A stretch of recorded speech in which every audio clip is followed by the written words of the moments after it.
all these three different forms of the public enterprises. First one was departmental undertaking, under which the examples are here. You may take the screenshot of this, it will help you a lot. Then we discuss the statutory corporation and then government companies. So, what you should do, you make this kind of chart, this kind of flow chart or mind map, and do write the examples of this. And then under each, please draw this one more line like this. Can you all see it? Yes, sir. So in all the three, I would request that make the three like this as I'm making.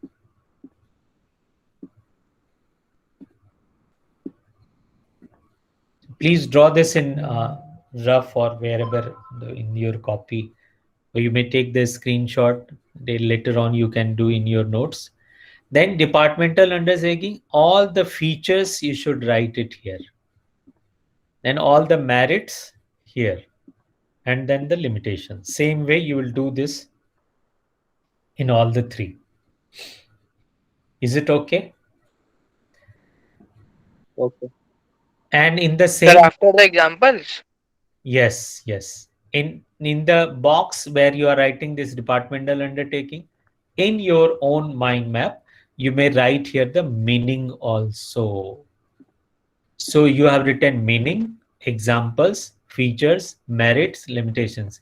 So in one page, your entire short notes is prepared. एक ही page में आपके सारे heading सारे short notes आ गए. Correct? Isn't it a good idea to remember everything at a glance? Yes, sir. Okay. So this is how you should do it.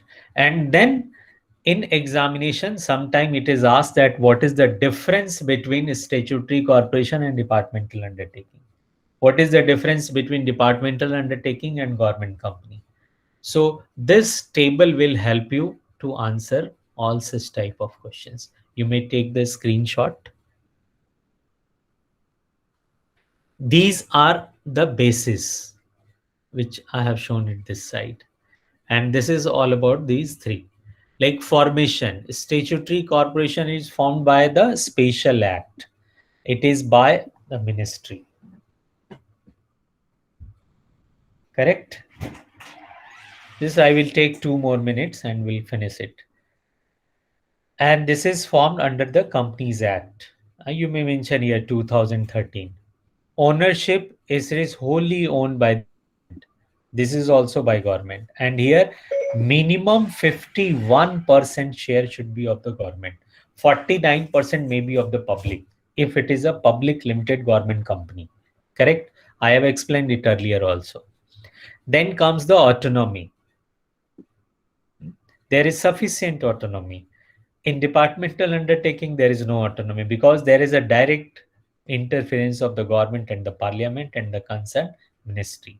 And here we have highest autonomy. If it legal status is what? It's a separate legal entity. It is also a separate legal entity. But in case of departmental, it is not. Then what is the level of the public accountability? In a statutory corporation, it is moderate, little bit there. In departmental undertaking, it is the highest. And here, there is no public accountability. This is what we discuss in the limitations of government company. You remember? Say yes, no? Yes, sir. Yes, sir. Good. Then comes the personally, it means employees. You may write here. Personal means HR, human resource, or employee would be a better word for you to connect. Okay. Then you may write here that these are not considered as the government employees, but they are hired on the contract of the service. These are government employees. Again, they are not government employees. How they are funded, finance, it's through the government treasury. Sorry, this one. It is financed through government budget or government treasury. but these are financed from its own resource, and these are also from their own resource, or they may issue the shares to the public. Then comes the suitability. What kind of organization would be suitable to form under the statutory corporation, like industrial and commercial undertaking? Here, defence, service of public utility like education, health, ये सब departmental undertaking में आना चाहिए ना. Government company, industrial और commercial अगर काम कर रहे हैं तो फिर गवर्नमेंट कंपनी ठीक है. और ये एग्जांपल्स यहाँ दिए हुए हैं, आपके पास में ज़्यादा एग्जांपल्स हैं, आप लिख लेना.